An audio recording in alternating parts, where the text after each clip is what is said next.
You'd expect an organization funded by the literal government to be at least semi-successful, but in a hilarious turn of events, we're now finding out that TakeThis is in danger of closing forever. I have a few different things to show off, but before I get into the topic, if you enjoy the content I create, check out the links in the description, join the community in my live streams, and consider supporting through Patreon or YouTube memberships. Now, I've talked about TakeThis on the channel a handful of times, primarily because back in March of this year, they put out an article talking about Gamergate 2 and how it's this giant harassment campaign and how they need to be able to defend individuals in the industry. And it's disgusting that there's quote, targeted harassment being levied towards Sweet Baby Inc. So this was them trying to quell gamers' worries and also opinions on Sweet Baby Inc. and narrative consultation companies.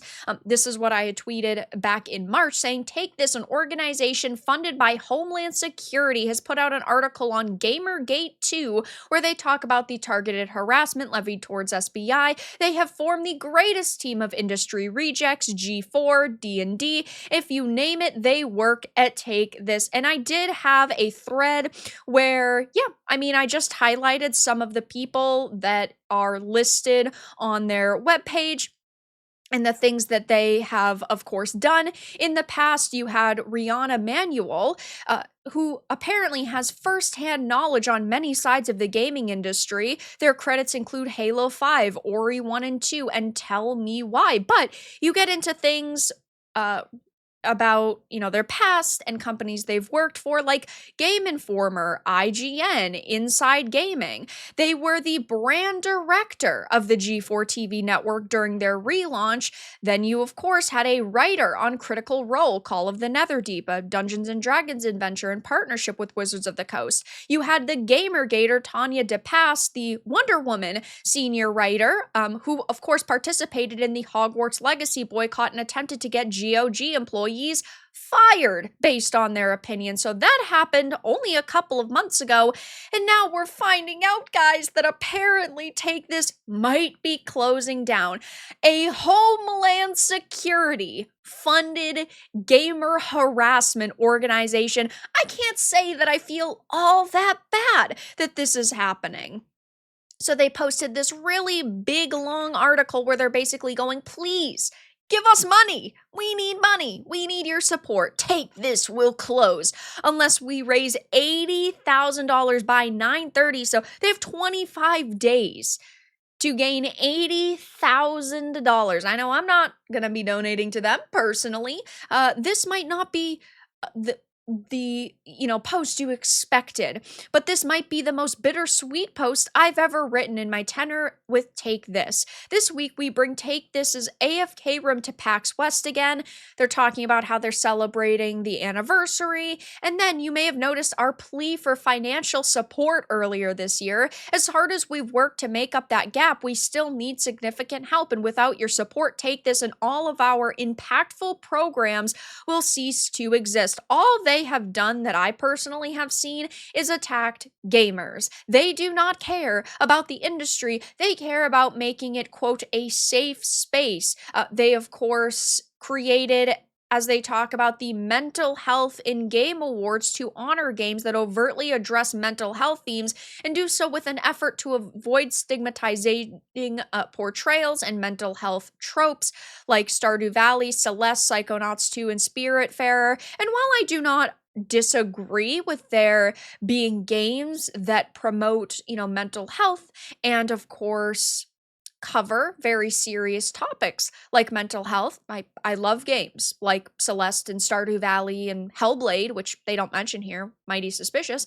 I also don't believe that we need entire organizations that are promoting games like this. I do not think that we need tons of awards for games like this. They stand on their own. It's clear that Stardew Valley's popular, Celeste is popular, Hellblade is popular. They don't need you to hold their hand. These developers and these projects can stand on their own.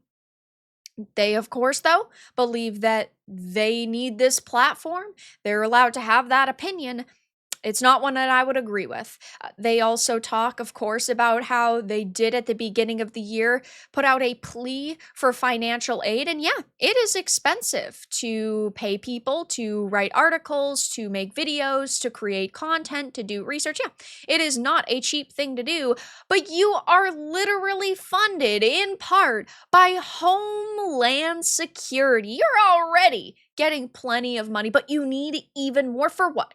That's my problem here. They're not talking about where that money is going, what exactly they're doing, except for if you want to help continue their mission and, quote, build a better gaming community, donate and reach out and try to communicate with them. Now, of course, will they communicate with individuals they personally disagree with, like me, for example? Absolutely not.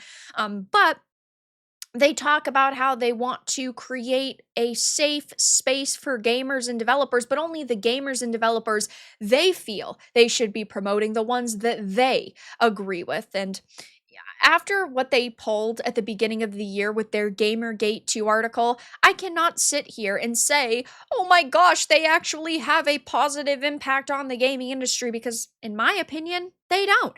And since they had made this tweet not even very long ago, they are getting some comments saying, oh, we're so sorry that this is happening. But the majority of them are saying, rest in peace. I do not care what happens to your organization, which, of course, to me is pretty funny. I do not, feel in my heart that TakeThis deserves our funding, that they deserve our support.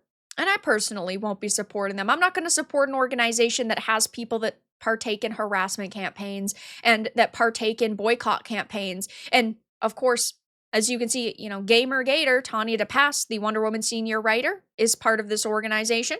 A writer for Critical Role is part of this organization. The director of the G4 TV relaunch, IGN Game Informer, and their localizer is a part of this organization. Of course, there's a plethora of other people, but these are just a few of the very notable ones that, yes, have been extremely vocal, on social media or just with their past in totality.